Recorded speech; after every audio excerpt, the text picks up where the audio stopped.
Muy buenas noches. Nuevamente aquí en nuestro programa de todos los jueves, conversando con el pueblo. Estamos desde el Perú muy atentos a lo que pasa en la hermana República del Ecuador. Pero bueno, vamos a conversar de este tema y nosotros mismos sacaremos línea de qué implicancias tiene esto en el Perú. Por algo somos vecinos. Y para ello hemos invitado a el periodista y ahora asambleísta Fernando Villavicencio Valencia, distinguido amigo que estuvo un buen tiempo en el Perú, dándonos su amistad y su cercanía, y que además tuvo una característica muy importante, denunciar una serie de malos manejos en Petroecuador y otros hechos de corrupción. Así que bienvenidos a ambos, muchas gracias por colaborar con nuestro programa, que obviamente a través de las líneas de Vez Cable en todo el Perú y sus repetidoras de provincias y el Facebook se ve pues en cualquier lado del mundo. Y les comento que creo que la comunidad ecuatoriana en Lima estaba muy atenta a esta conversación. Fernando Villavicencio, buenas noches. Muchas gracias por aceptar nuestra invitación y cuéntanos el enfoque y ponnos en el contexto también de cuáles eran las principales peticiones de la comunidad indígena en este reclamo que están haciendo en Quito y supongo que en otras ciudades también.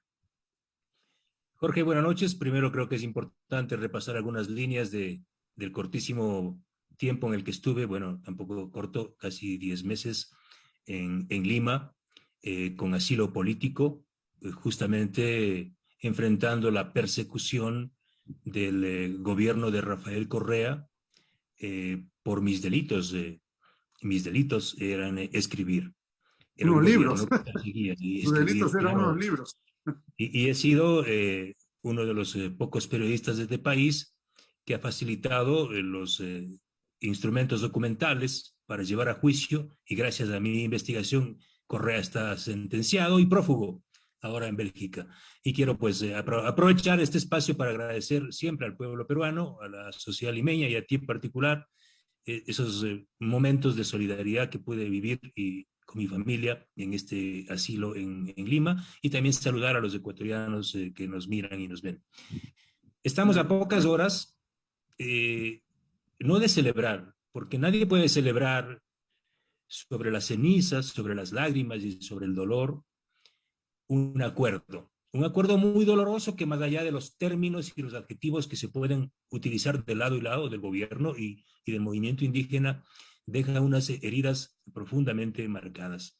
Ecuador no ha vivido, tal vez en su historia, los hechos brutales y bárbaros que hemos soportado.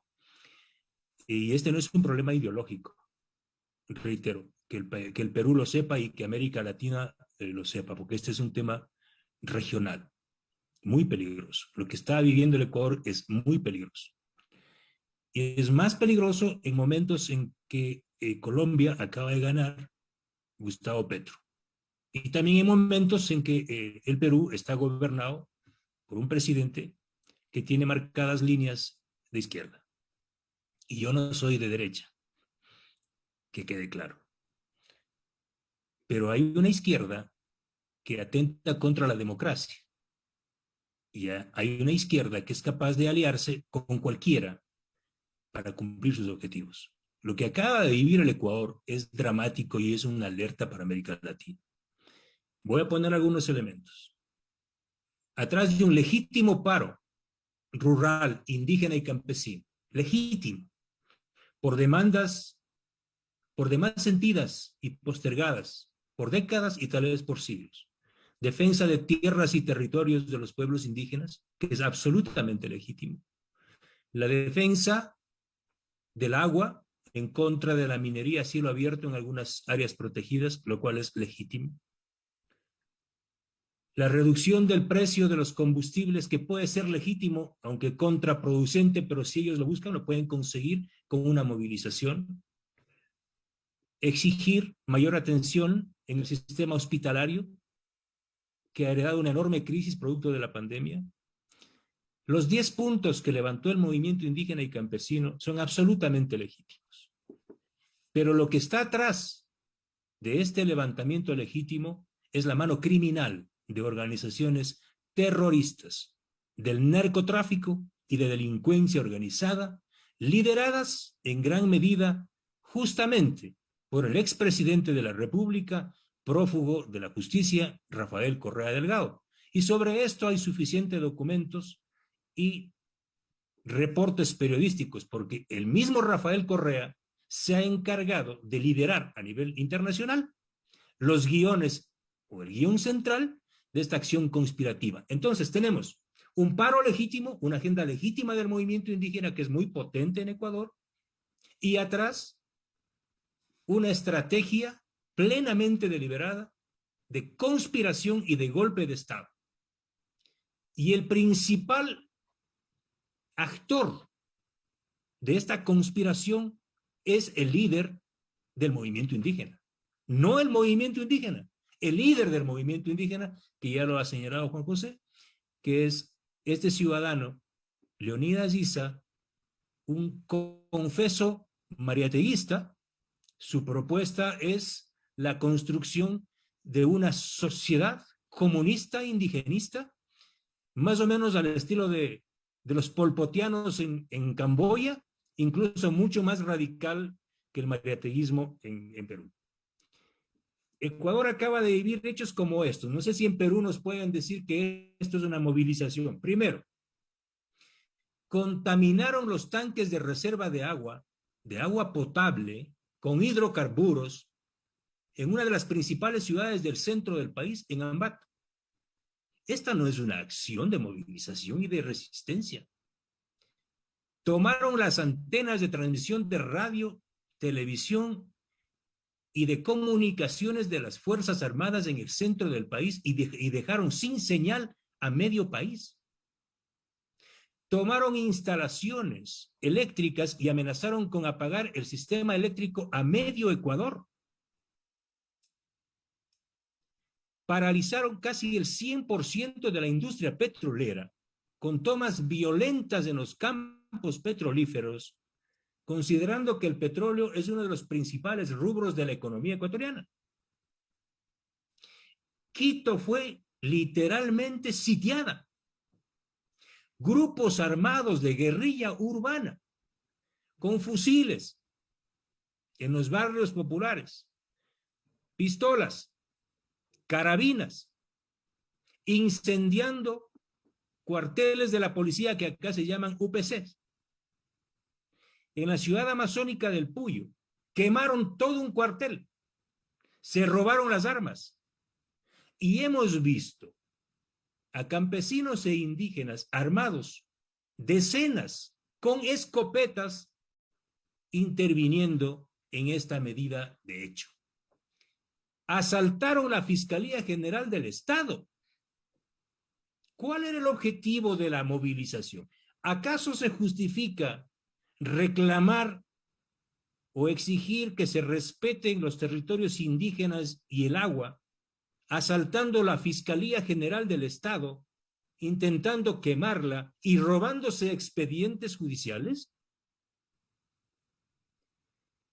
Les cuento un resumen de una operación criminal desarrollada durante 18 días. Han impedido el paso de ambulancias con pacientes graves. Han muerto al menos 2 pacientes porque se les impidió el tránsito de las ambulancias. Impidieron el acceso de oxígeno a los hospitales de la zona austral del país y han llegado al extremo que solo estamos viendo en la guerra y en la invasión rusa a Ucrania. Jorge, amigos peruanos, el movimiento indígena que paralizó todas las carreteras con gente armada, entregó salvoconductos, generando, y literalmente dice, hemos abierto y vamos a garantizar corredores humanitarios. Ah, caramba, por Dios que estamos en guerra. Es decir, el movimiento indígena autorizando que pasen camiones con alimentos, 2, 3, que pase oxígeno a los hospitales, que pase combustible. Un convoy militar que transportaba combustible para uno de los campos petroleros en la Amazonía, fue asaltado por grupos armados y un militar falleció como efecto de un impacto de perdigones, de escopetas de los manifestantes. He presentado esto a la sociedad peruana y al mundo para que ustedes digan si esta es una movilización o una acción de resistencia, como se llama en el Ecuador, que está contemplada en la Constitución. Con esto concluyo esta primera intervención. Aquí hubo un legítimo reclamo de los pueblos indígenas, un paro que debía haberse realizado en los términos de un paro, pero atrás hubo una conspiración golpista que debió terminar en la destitución del presidente de la República en el Parlamento Nacional. Y con esto concluyo.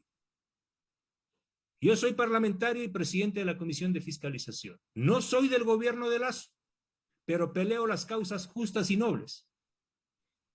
El día de la votación, el presidente de la Asamblea Nacional, que un día antes se había comprometido a actuar en derecho, el presidente del Parlamento, en el momento que hay un juicio en contra del presidente de la República, es juez y tiene que actuar como juez. Y lo que hizo él fue aliarse a los conspiradores. El presidente de la Asamblea del Ecuador, del Parlamento ecuatoriano, se unió a los conspiradores y votó por la destitución del presidente Guillermo Lasso. Y previo a esto, al menos 8 legisladores denunciaron que sus domicilios en las provincias, en las ciudades de donde ellos son originarios, estaban siendo acosados y los videos lo muestran. Es decir, movilizaron a ciudadanos para amenazar a los familiares de los legisladores para que los legisladores voten a favor de la destitución. Hay un audio de un asesor parlamentario que pide que se vaya la gente y tome control de una gasolinera que es de propiedad de una legisladora y le amenacen a la familia para que ella vote por la destitución. Yo he conversado con al menos 3 legisladores que fueron tentados con altas sumas de dinero para cambiar su voto. Y lo final, el día de la votación, 4 legisladores que públicamente habían anunciado que iban a votar en contra de la destitución, sus curules electrónicas fueron manipuladas. Yo tengo información de que hubo un ataque informático para vulnerar al menos 4 votos. Ventajosamente, a último momento, pudimos enfrentar y corregir, pero se cambiaron al menos 4 votos de militantes de izquierda democrática, de legisladores de izquierda democrática, que votaron en contra de su voluntad. Yo por eso he pedido a la Fiscalía que intervenga y que investigue este delito, porque este es un delito informático. Eso es lo que ha vivido Ecuador en estos 18 días, y hace pocas horas se acaba de firmar un acuerdo doloroso que espero no sea una rendición con impunidad para los violentos. Es una suma muy alta que no sé qué juego le permite al gobierno si no tiene una mayoría por lo menos relativa, ¿no? A ver, cuéntanos, ¿qué visión tienes tú sobre el Congreso? O la Asamblea Nacional, como se llama ya. Antes de pasar a hablar del Parlamento, sí quisiera completar, entregar algunos elementos más para el análisis de la sociedad peruana de lo que pasa en el Ecuador. Primero, ratificar efectivamente que Ecuador es uno de los países de la región con los precios de los combustibles más bajos. Como tú has hecho referencia, comparamos con Perú, con Colombia, con todos los países, prácticamente Ecuador regala los combustibles. Estamos hablando de $2.40 ahora el galón de gasolina extra, que es la que más se consume acá en Ecuador, y el diésel, que es el combustible principal para el transporte pesado, que está ahora en $1.75, ¿no? Creo que después de Venezuela, Ecuador es el país con los precios de los combustibles más bajos. Y dime, claro, Fernando, ¿ese precio contiene impuestos a favor del Estado o no? ¿O está subvencionado? No hay impuestos. Está subvencionado todo. No, y lo que ha dicho Juan José es muy importante. Este es uno de los países de la región con los más altos niveles de fuga de combustibles a sus países vecinos. Y en efecto, la principal tarea en frontera de las Fuerzas Armadas y de la policía es justamente impedir que la gasolina sea transportada y vendida a Colombia, donde están los principales sitios de procesamiento de cocaína. Y me quiero referir a eso. ¿Por qué esta coyuntura de Ecuador es especial y única en los últimos tiempos, o tal vez como nunca antes? Semanas antes de que arranque este paro, el gobierno del presidente Lazo, en una alianza con el gobierno de los Estados Unidos, a través de la policía, dio uno de los mayores golpes al narcotráfico en este país. Ecuador vivió en los últimos meses uno de los escenarios más violentos y bárbaros, con prácticamente masacres continuas en las cárceles, cerca de 400 privados de la libertad fallecieron en actos horrendos que son indescriptibles, la forma brutal como actuaron. Estos crímenes en las cárceles estuvieron dirigidos por los carteles del narcotráfico.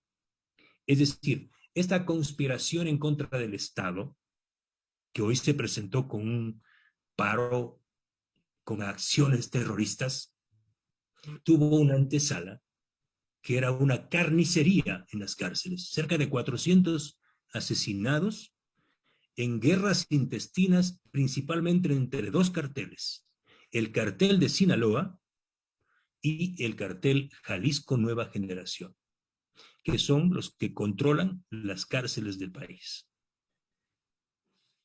Y días antes del inicio de esta paralización, la policía da, reitero, uno de los mayores golpes y captura a uno de los líderes del cartel Jalisco Nueva Generación, que antes trabajaba para el cartel del Chapo Guzmán.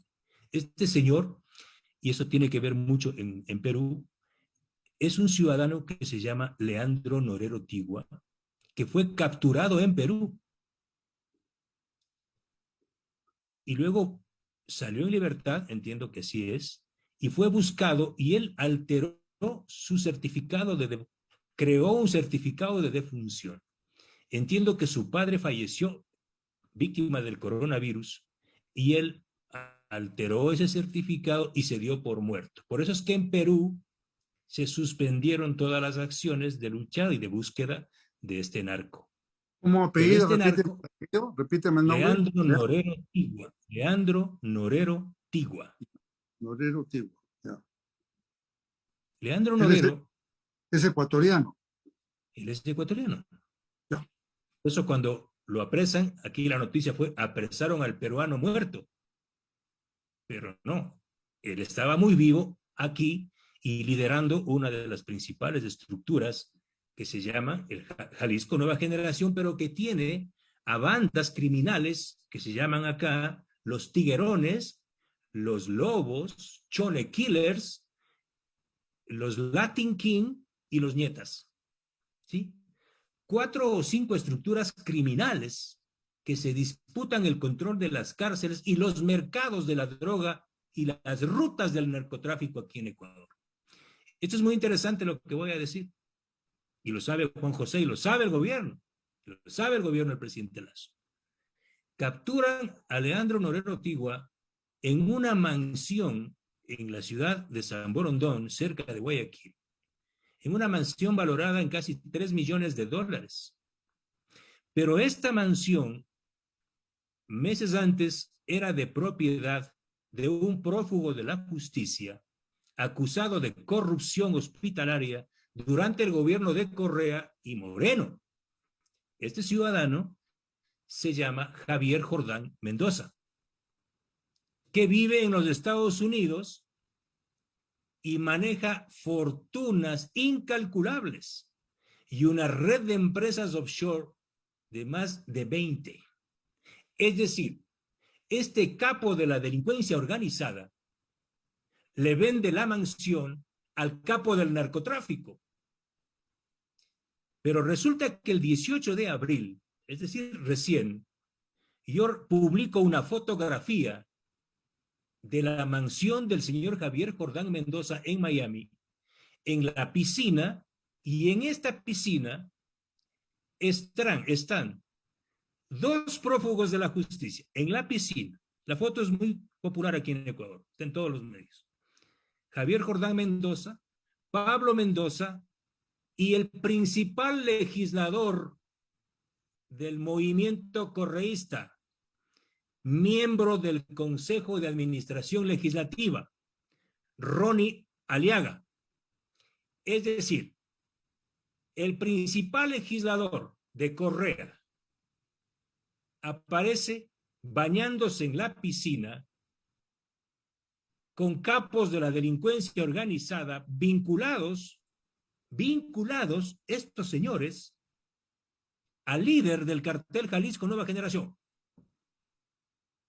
Y resulta que el señor Leandro Norero Tigua tiene su origen en un movimiento pandillero llamado Los Nietas, que era compañero de Ronnie Aliaga, porque Ronnie Aliaga, el actual legislador y miembro de la dirección del Parlamento ecuatoriano, era líder del movimiento Latin King. Y los Latin King y los Nietas, el año 2009, durante el gobierno de Correa, se incorporaron a procesos políticos inspirados por Rafael Correa. Por eso es que hay una foto publicada en Diario Expreso de Ecuador entre Rafael Correa y Leandro Norero Tigua.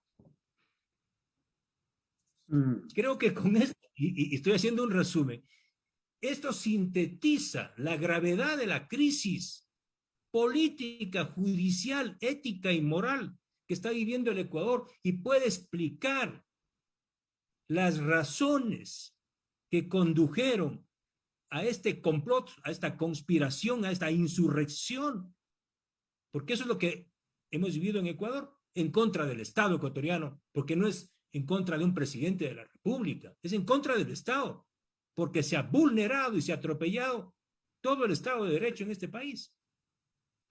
Eso, y para cerrar, y para ir a la pregunta, este Parlamento ecuatoriano que se llama Asamblea tiene 137 curules.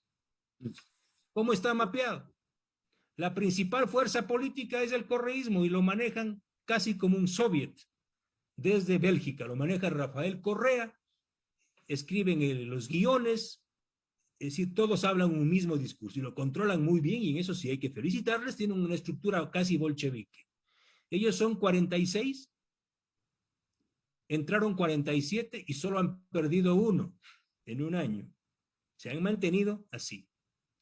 Y ellos sumaron a los 46 6 disidentes de Pachacuti, que es el partido político del movimiento indígena, y aproximadamente 4 o 5 entre independientes y ex socialdemócratas. Es decir, el correísmo en el Ecuador controla 56 curules de 137. Son una aplanadora en el Parlamento ecuatoriano. Y han actuado aliados, a veces con el Partido Social Cristiano, para poner al actual presidente, Virgilio Saquicela, que fue parte de la conspiración en contra de Guillermo Lasso. Yo soy un legislador independiente, mi candidato presidencial sacó 57,000 votos y yo saqué 450,000. O sea, yo fui el primer candidato a la Asamblea Nacional, al Parlamento, y le saqué 6 veces más votos que el candidato a la presidencia. Puedo decir que soy tal vez uno de los pocos legisladores que tiene voto propio, que no entró arrastrado, ¿sí? O como plancha, que se dice aquí, de los candidatos presidenciales. Porque aquí tiene que saber en Perú que, por ejemplo, el candidato Yacu Pérez de Pachacuti tuvo una gran votación y permitió y arrastró a un importante bloque de 27 asambleístas de Pachacuti. Y lo propio Izquierda Democrática, un candidato joven, ¿sí? Como Javier Herbas, tuvo un buen impacto, una gran votación, igualmente posicionó como 15 o 16 legisladores. El resto, creo, tiene un bloque muy pequeño y tuvo que armar un bloque más uniéndose con independientes. Yo no soy parte del bloque independiente, creo, yo actúo solo, pero casi siempre he apoyado los buenos proyectos del gobierno y también he sido crítico, y hoy también soy crítico, sin duda, porque creo que un político tiene que ser así. ¿Sí? No sé si queda más claro, Jorge. La ciudad ha sido abandonada. Es doloroso decirlo así. Esta sociedad es diversa. Aquí tenemos 13 pueblos y nacionalidades, pero cuando se presentan estos hechos violentos, Quito queda como una ciudad ocupada. Y esa imagen me duele, porque nadie tiene por qué ocupar nada. Esta ciudad es una ciudad milenaria, como Lima, es una ciudad diversa. Pero lastimosamente estas agendas políticas alteran eso. Bueno, yo he sido bastante crítico, y que escuche Juan José, yo creo que el error principal del gobierno del presidente Lasso fue no haber sintonizado con una decisión que entiendo él la tomó y luego la archivó. La muerte cruzada. La muerte cruzada en Ecuador es la capacidad constitucional que tiene el Ejecutivo, que lo iba a actuar la Asamblea ahora, pero que tiene el Ejecutivo de disolver la Asamblea por una sola vez y llamar a elecciones anticipadas. Entiendo que el presidente Lasso pensó y repensó las posibilidades reales de ganar en una siguiente elección y no optó. Si el gobierno del presidente Lasso no tiene una mayoría segura en la Asamblea, es muy difícil poder gobernar. Actuará como un rehén de estas fuerzas oscuras, no oscuras, ahora más bien claras. Esta opción el presidente la echó. Y la otra opción que también la echó, y conmigo hizo un acuerdo en la segunda vuelta electoral, con la gente que trabajó conmigo, para ir a una consulta popular, para emprender una reforma política del Estado. Y creo que ahora, no sé qué opine Juan José, yo creo que este es el momento, porque el presidente Lasso sí logra recuperar su imagen al salir de esta paralización. Este es el momento, cuando tú me preguntas, Jorge, ¿qué se debe hacer en el plano político? Este es el momento de impulsar una consulta popular para mejorar el sistema parlamentario ecuatoriano. Y segundo, para echar abajo una parte central de la estructura autoritaria y vertical que dejó el correísmo. Porque el Estado ecuatoriano es un Estado amorfo, tiene 5 funciones. No es el Estado clásico, poder ejecutivo, poder legislativo, poder judicial, no. Aquí tenemos un ogro todopoderoso que se llama Consejo de Participación Ciudadana, que es la institución que elige contralor, fiscal, justicia, es decir, controla todo. Mi criterio es que el presidente Lasso convoque a consulta popular y al menos en este momento se le quite las facultades al Consejo de Participación Ciudadana para designar autoridades de control. Y también acompañar con preguntas de contenido social y de contenido ambiental, que son las principales exigencias del movimiento indígena. Para mí es muy doloroso decirlo, pero yo creo que el presidente Lasso tiene que bañarse de gente del pueblo, tiene que mancharse las manos de pueblo y caminar, tiene que levantar y construir un frente social valiente y tiene que atender las demandas de los sectores vulnerables que son los que se han levantado, porque esas demandas son ciertas. Otra cosa es que se haya aquí parapetado y montado una estructura delictiva con fines golpistas, pero las demandas del movimiento indígena, de los sectores campesinos, de los sectores de la informalidad de este país, del desempleo enorme y atroz que hay en este país, son reales. Yo creo que el presidente Lasso ahora tiene que dar un giro hacia ese país oculto que nadie lo quiere ver para impedir que venga una nueva explosión y que en esta nueva explosión nuevamente vuelvan estas estructuras delictivas. Yo creo que hacia allá tiene que ir el presidente Lasso. Permíteme esta pregunta. ¿En Ecuador es posible al presidente disolver el Congreso sin expresión de causa? ¿Es posible? Ahora sí lo puede hacer. Ya. La Asamblea ya quemó ese cartucho, sí, Ajá. pero el presidente Lasso lo puede hacer, pero si lo quiere, claro. Ya. Es más, el presidente tenía el momento en el que se estaba la Asamblea reconsiderando los votos, podía el presidente enviar en 1 minuto el decreto de disolución de la Asamblea. Ajá. Pero mi Fernando, criterio es que ir a una consulta popular sería, creo que lo más oportuno ahora. pero entiendo que la misma empresa que hizo la obra en el Perú hizo algo en Ecuador. Cuéntanos esa historia brevemente, 1 minuto, porque ya estamos 2 minutos para cerrar el programa. Adelante. Sí, justamente cuando estuve en Perú conversamos y tuve la posibilidad de manejar esa información. Sí, yo más bien te plantearía ahí poder tener todos los documentos. Yo tengo una muy buena información que les puede servir a ustedes, no solo sobre la construcción de la refinería de Talara, sino el gran negocio de la exportación de crudo, de la compra que hace Petroperú a través de intermediarios y de una empresa que para ustedes es muy común que se llama Gumbor. Y Gumbor es una de las empresas que debe ser investigada, que está siendo investigada ya por la justicia americana, porque es la que pagó sobornos aquí en Ecuador, y es la empresa que vendió nuestro petróleo a Perú. Justamente gracias a la información que nos entregó Petroperú, que tú ayudaste a pedir, porque a través de ti lo hice cuando eras congresista, esa información fue de importancia absolutamente trascendental para descubrir esa trama de corrupción. Ya, nos comprometemos a tratar el tema en otra oportunidad, pero sí, lo que está diciendo Fernando es lo siguiente.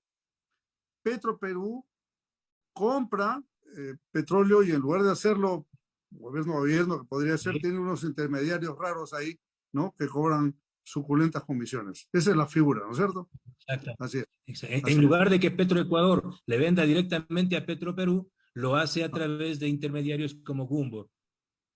Vamos a tratarlo eso más adelante. Bueno, te agradezco mucho, Fernando. Juan José, igualmente. Creo que ha sido un estupendo programa que ha ilustrado mucho a nuestra gente y espero que se resuelvan los problemas en el Ecuador, que vuelva la paz social y que, en fin, la democracia prevalezca, porque eso también es muy importante. Cualquier cambio tiene que darse siempre en el marco constitucional y no por la vía de la violencia, y menos una violencia que ya se acerca al terrorismo, porque me ha llamado la atención la palabra que ambos han usado, mariateguista, ¿no? Que me parece que es algo así como cercano a Sendero Luminoso. Creo que ustedes han querido decir algo de eso, ¿cierto? Exactamente. Peligroso. Bueno, muchísimas gracias, muchas gracias a Vez Cable por esta oportunidad que nos ha dado llegar a todo el país y a nuestros seguidores con este estupendo programa analizando la crisis de la hermana República de Ecuador. El mejor deseo para su pueblo y espero que la paz vuelva pronto, la tranquilidad social y la prosperidad. Muchas gracias y buenas noches. Gracias, Jorge. Buenas noches, Fernando. Gracias.